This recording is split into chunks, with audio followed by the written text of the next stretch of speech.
একটা দলে যখন লিওনেল মেসি খেলবেন তখন যেমন বিশ্বকাপ না জেতা পর্যন্ত তিনি ইতিহাসের সেরা ফুটবলারের তকমা বিনা তর্কে পাবেন না, তেমনি বিরাট কোহলিও যতদিন আরসিবিকে আইপিএল জেতাতে পারছেন না ততদিন তার সেঞ্চুরিগুলিও প্রকৃত সম্মান পাবে না। এটাই যেন নির্মম বাস্তবতা। বিরাট কোহলিকে যেন নিন্দুকদের কটুকথা শুনতেই হবে।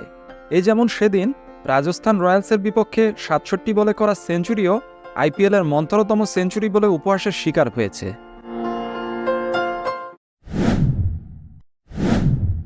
সেই বীরেন্দর সেহবাগের আমলে ৬০-৭০ বলে ওয়ানডেতে সেঞ্চুরি রেকর্ড হতো।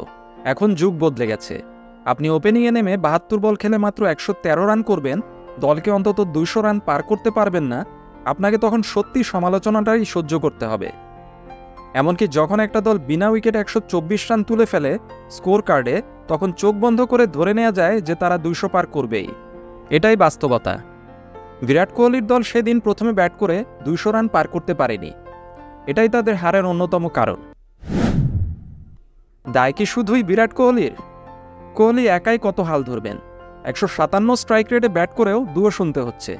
তিনজন বিশ্বখ্যাত batsman Faf du Plessis ১৩৪ strike রেটে ৩৩ বলে ৪৪, গ্লেন ম্যাক্সওয়েল মাত্র ১ রান, আর ক্যামেরন গ্রিন, যিনি কিনা গত সিজনে ৫০ গড়ে ১৬ ইনিংসের ৪৫০ রান করেছিলেন প্রায় ১৬০ স্ট্রাইক রেটে, তাকে এবার খুঁজেও পাওয়া যাচ্ছে না। এদের সবার দায় কি একা কোহলিকেই নিতে হবে? কোচ অ্যান্ডি ফ্লাওয়ার কি বলছেন?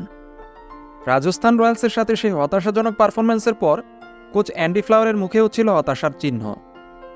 অ্যান্ডি ফ্লাওয়ার বললেন, এটা একটা হতাশার রাত, আরও একটা পরাজয় যা মেনে নেওয়া কঠিন। দারুণ একটা শুরুর পরেও আমরা যথেষ্ট রান করতে পারিনি। আমাদের আরও পুশ করা উচিত ছিল। আমাদের আরও আগ্রাসী হবার দরকার ছিল, যাতে ২০০ রান পার করতে পারতাম। এমনকি ২০০ রান করলেও হয়তো ম্যাচটা কঠিনই হতো। এখন আমাদের ঘুরে দাঁড়াতে হবে, সবাইকেই। আর ঘুরে দাঁড়ানোর জন্য অনেক সাহসের দরকার হয়।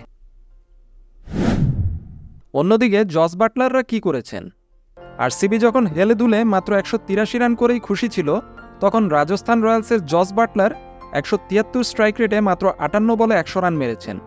আর সঞ্জু স্যামসন ১৬৫ স্ট্রাইক রেটে ৬৫ রান করে দলকে জিতিয়েছেন। এই দুটো ইনিংসই পার্থক্য গড়ে দিয়েছে। রাজস্থান রয়্যালসের হোম ভেন্যু জয়পুরের মানসিং স্টেডিয়ামের কিছু মজার তথ্য আপনি জানলে অবাক হবেন। রাজস্থান রয়্যালসের হোম ভেন্যু এই সাওয়াই মানসিং স্টেডিয়ামের সর্বোচ্চ ব্যক্তিগত স্কোর এই বিরাট কোহলির সেদিনের ১১৩ রান, এবং এ যাবৎ মাত্র ৩টি সেঞ্চুরি হয়েছে এই মাঠে।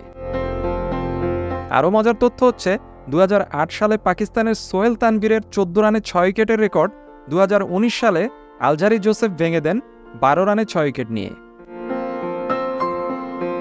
এই মানসিং স্টেডিয়ামের অ্যাভারেজ ফার্স্ট ইনিংস স্কোর মাত্র ১৬০।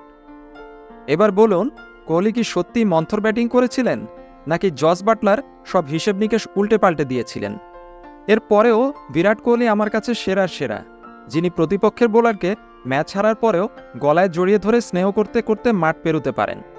বছরের পর বছর একাই এক আরসিবিকে টেনে নিয়ে যেতে পারেন, নিন্দুকদের গালমন্দ যতই চলুক।